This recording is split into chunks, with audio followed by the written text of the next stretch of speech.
Remember the 2023 Game Awards? Are those 6 individuals on the screen at the same time? Hey yo, sign me up. Team of 3.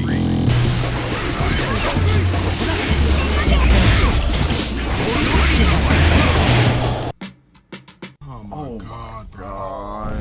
What is going on? Dog, it's been 2 matches straight and I haven't got tagged in once. You should come to the Diddy party next time, B.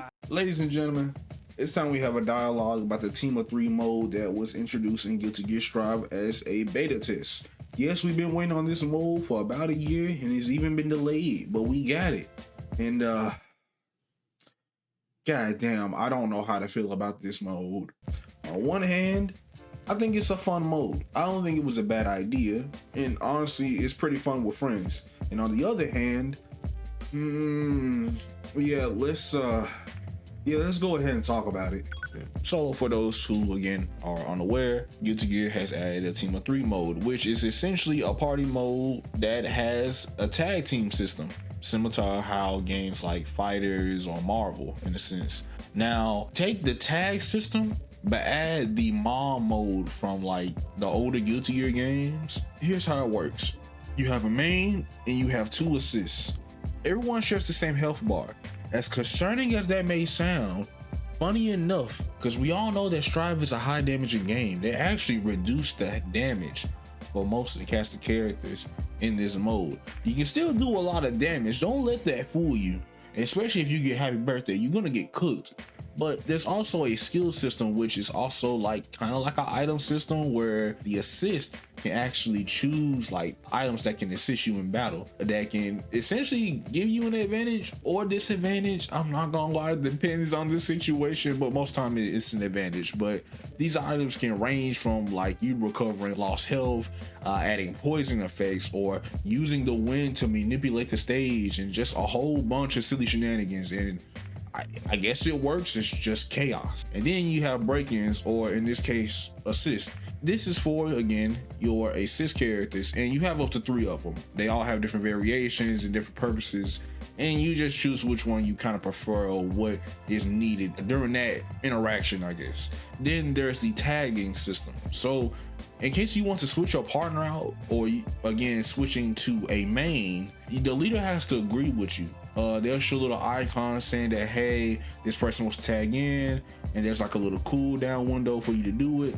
And once you do it, guess what? You can tag in. And not only that, you tag your partner back in, the person that was formerly the main can still play and actually participate in the battle for just a couple of more seconds. Almost like how cross combos worked in cross tag, if y'all remember that, if that seems kind of familiar. In exchange of that, essentially when you swap a main out, you can call them back in for the rest of the round.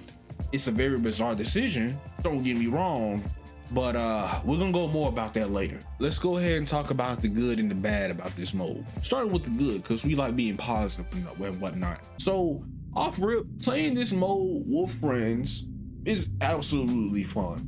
The fun factor is like up the ceiling right now.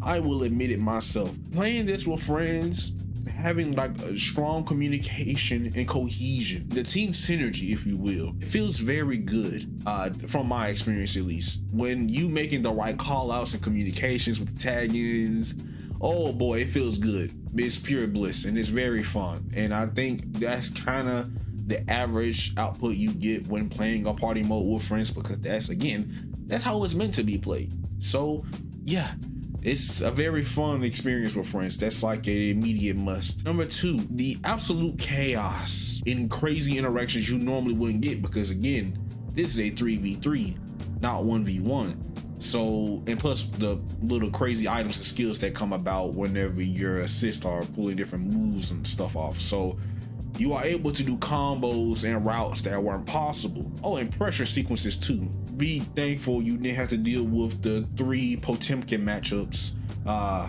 That is a that's you don't want to go through that. Very chaotic and fun. With all that good and positivity being spread, let's talk about the things I absolutely freaking hate about this mode. I like to split the negativity into 2. Yes, that sounds crazy, but just hear me out. Like personal critique, and then there's also just like the downside of having party modes like this. Number 1, I do not like the shared 1 health bar. And just hear me out on this. Again, Strive is already a high damaging game. Even though they reduced the damage of this game, or at least in this mode in particular, you can still do good ass damage. And hell, there's even items that can heal you, which is fine. But I feel like with everyone having 1 health bar, I feel like it defeats the purpose of tagging out characters unless it's for matchup reasons. There will literally be matches where your character, the person that you're playing, especially playing with randoms, they won't switch out. They won't switch out mains. They will literally just be playing the game as normal, but you're gonna be the one that's gonna be throwing assists and items for the rest of the game. I kind of feel like it just takes away from like other players from getting in the fight, other than just like, oh, I can tag you in as assist or as a main. But here's the thing, with the way the main system works, once you tag your main in, they can't participate for the rest of the game, like for the rest of the round. They can't participate for the rest of the round. You cannot switch them out. It's kind of a weird choice to me. I don't know why they did that. I just feel like if characters had 3 health bars, if everything was just 1 round instead of 2, I feel like there'll be more player interactions to me. Now, for the second critique, I think there should be visual indicators whenever characters throw assists or items.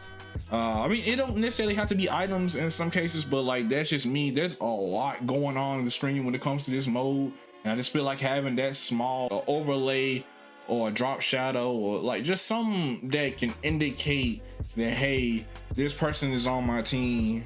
I can tell because of the color. It doesn't have to be something like extremely noticeable, something that's like real, like discreet but noticeable at the same time. Now, those were just the personal critiques. Now we're just going to talk more about the downsides of this party mode, because this is more so things they really can't too much change, but you may experience this yourself. When you do not play this mode with friends, you may see more problems and issues with this mode. It may even change your experience to you disliking the mode. Don't play this mode by yourself. You're not gonna have a fun time. You may even find more flaws and issues with the mode, and honestly, if you don't have confident teammates or any communication of what's going on, drastically change your opinion on the mode. It can be very annoying, and you may not want to play this mode again. I felt like that during like the first 3 or 4 hours of playing this mode, because I didn't really have no one to play with at the time, so I understand. The second part, and this can possibly be something that changed, but I mean, it's kind of bound to happen with these type of modes, especially when you have 6 players literally fighting each other. When one person has bad net, or just the net, it just feels like dog water, it affects the entire game. I promise you, instances where people just have bad nets and I just get a lot of disconnections. It feels like that I'm playing underwater in some matches. It really occurs with a lot of games that involve like multiple players playing at once. It's just bound to happen. I know I experienced this with team-based fighting games. It's just bound to happen. Like, there's really not much you can do about it. It is what it is on that. Now, overall, my personal opinion on this mode, I think it's very fun.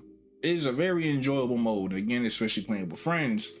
However, you take the friend part aside, and really some of the mechanics that they kind of introduce, it's a bit flawed. Those are my thoughts. I made a Grand Blue video about Beatrix. If y'all want to see that, go ahead and check it out.